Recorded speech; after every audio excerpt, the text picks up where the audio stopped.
Hey people, how are you? It's Makeda Valletta. I am reporting live from Chicago. I'm sitting outside. So hopefully the wind won't be too much. If it gets too windy, because one time I recorded a video outside and the wind didn't sound that loud to me. But once I listened to the recorded video, the wind was so loud it was distracting. So if at any point the wind becomes too loud, please let me know. I can maybe try to put in my earphones and see if that helps the sound. I just want to be sure that you all hear me. So welcome. In case you are not familiar with me and my work and my background, I have a Bachelor of Science degree in Exercise and Sports Science and Nutrition. And then I did 2 years of graduate work in Exercise Physiology and Nutrition. And I am a certified strength and conditioning specialist, certified by the NSCA. If you're not familiar with the NSCA, the National Strength and Conditioning Association, you can look them up, but they are the authority on exercises for strengthening, for performance.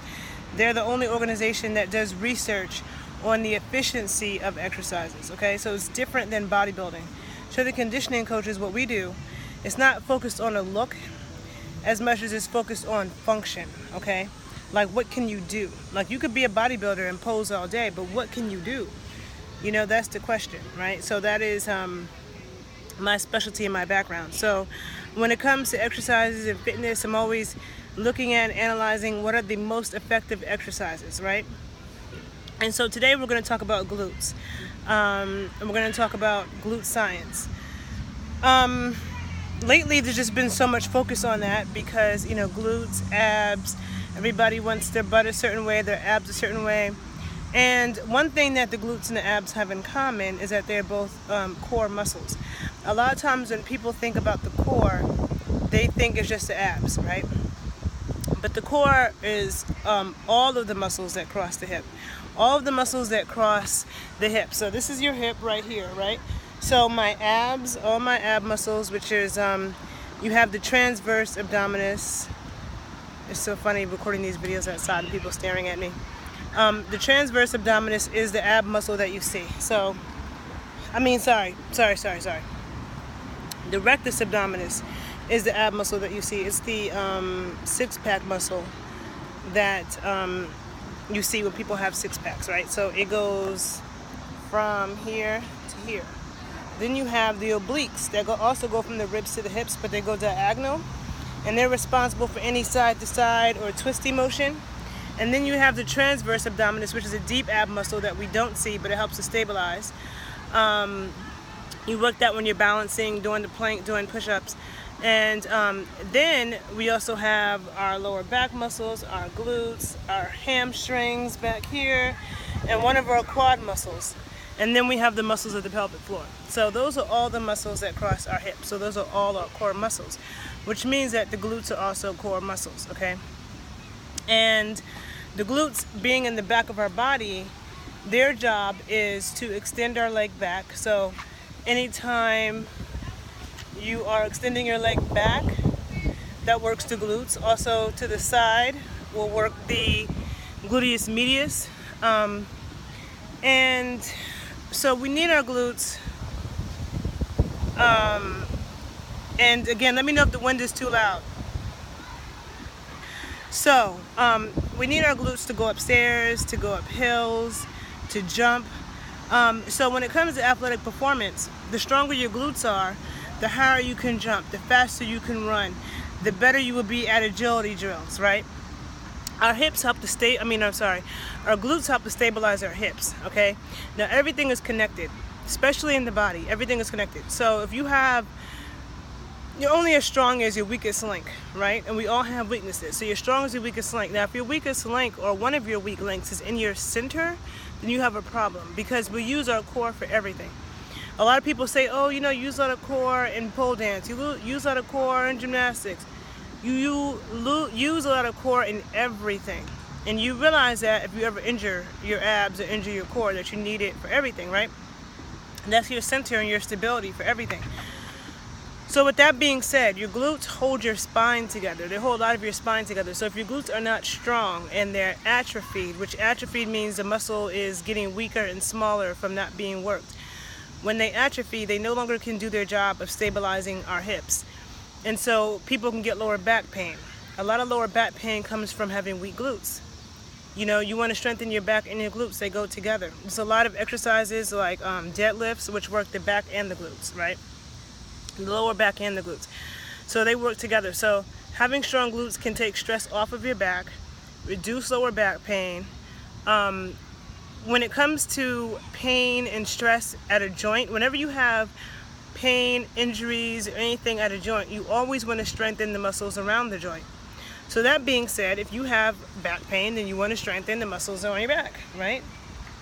If you have hip pain, you want to strengthen the muscles around your hips.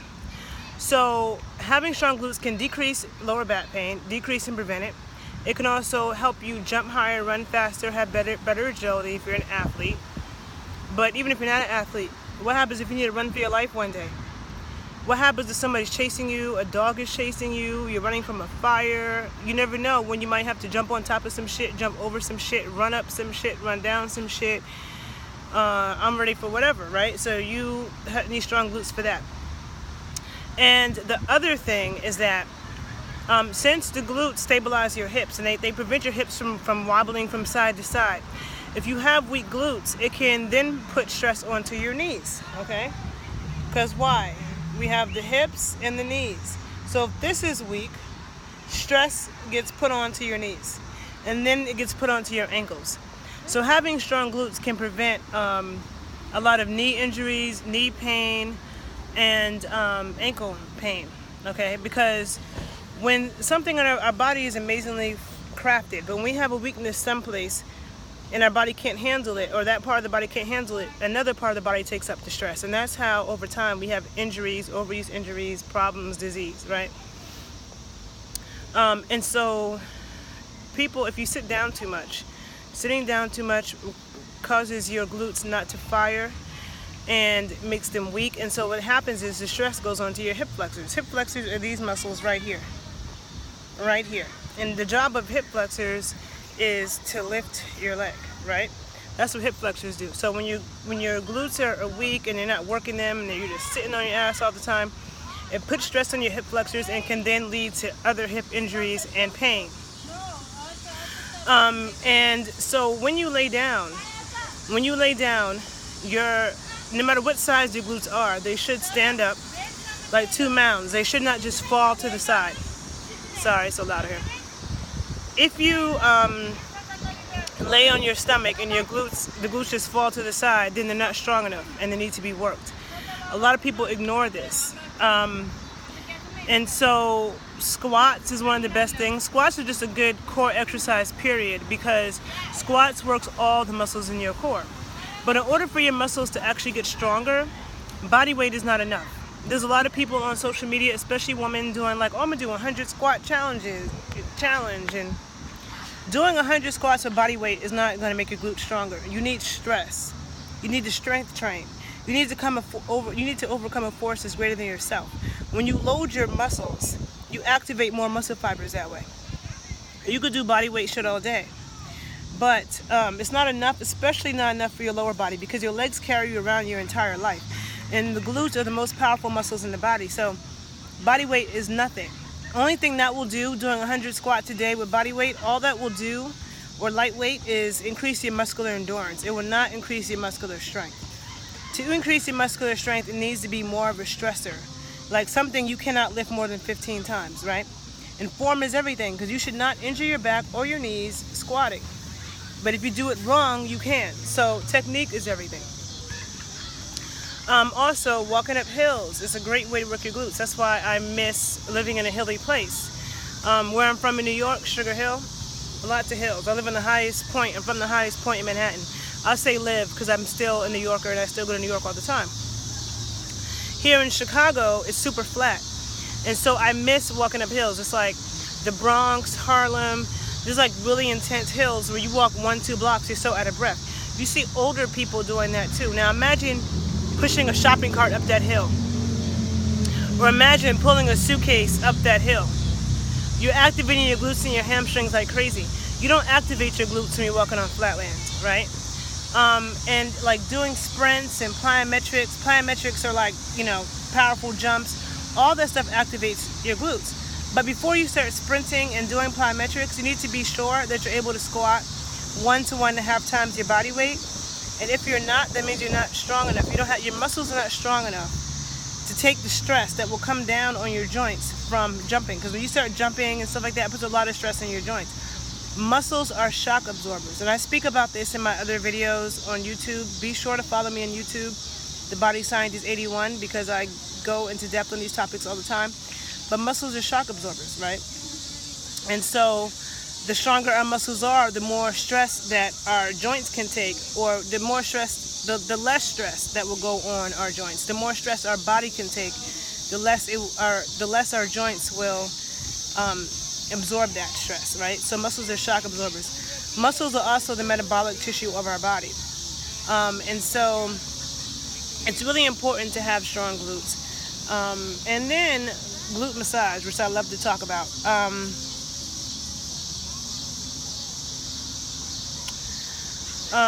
Sorry, I see some people asking some questions. One day I'm going to have an IG live where I just answer people's questions. And I'll post about that so you guys can ask certain questions. But glute massage is something I love because we all store a lot of stress in our bodies. Some people store them all up in their shoulders. We can store stress anywhere in our body. The shoulders, neck happens to be one place. The glutes as well. So we've all heard the term tight ass, and you don't want to have a tight ass. Not good for your health. It restricts your flow of energy. Hold on. Yeah, it restricts your flow of energy. So this is one reason why I believe so much in booty shaking dances, and why I continuously say that my Afro-Indigenous people were not stupid. And there's a reason why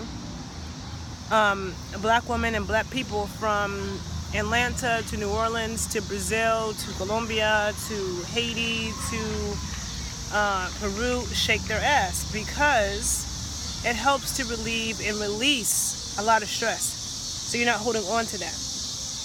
Our glutes are right in the center of our core, and a lot of us can carry a lot of stress and trauma there. And so shaking helps to keep things light. You don't want it too tight. You don't want your glutes to be so tight. You don't want a rock hard, stiff ass. Also, as a woman, men and women are different. Okay, a lot of people try to act like men and women, there's not really that many differences, especially in the wake of the whole trans conversation, which I won't get into right now because people take offense, and not trying to do that. I'm just saying men and women are not the same. We have a lot of similarities, but we are different. Women are not little men, and kids and babies are not little adults. There are distinct differences between kids and adults, and there are distinct differences between men and women. Like, women, our center of gravity is in our center. The man's center of gravity is up further. Women, we have wider hips. You know, men have totally different shaped hips than women. Our knee joints are different. The way our hormones fluctuate are different. The way our brain is different. So there's a lot of differences. But in women, storing fat in the ass is a good thing, because that is responsible for our estrogen production. So a lot of times when you have female bodybuilders who are so focused on becoming so lean that they have no fat in their ass at all, which is why I could never compete in bodybuilding, besides the fact that I'm just not interested. But if I tried to get rid of all the fat in my butt, I probably would kill myself, because we have to have a certain amount of fat. It's essential fat. And so for women, having some fat around the hips, it could be some fat in the belly, some fat in the booty and the hips, is actually a good sign of fertility and health and proper estrogen production.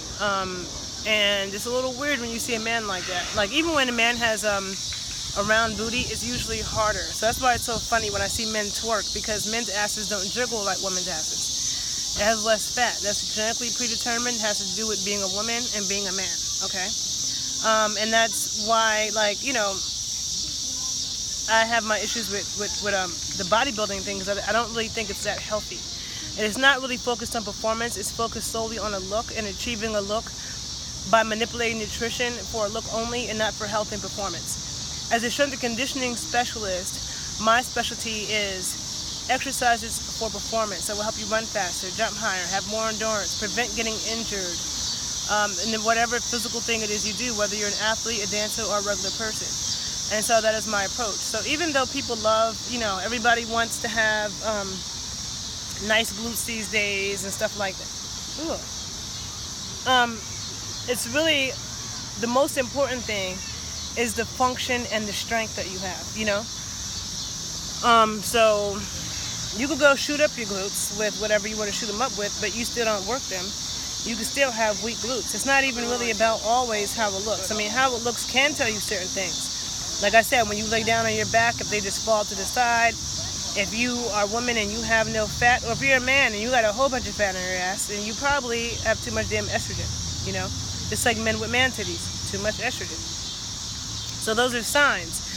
Our body can,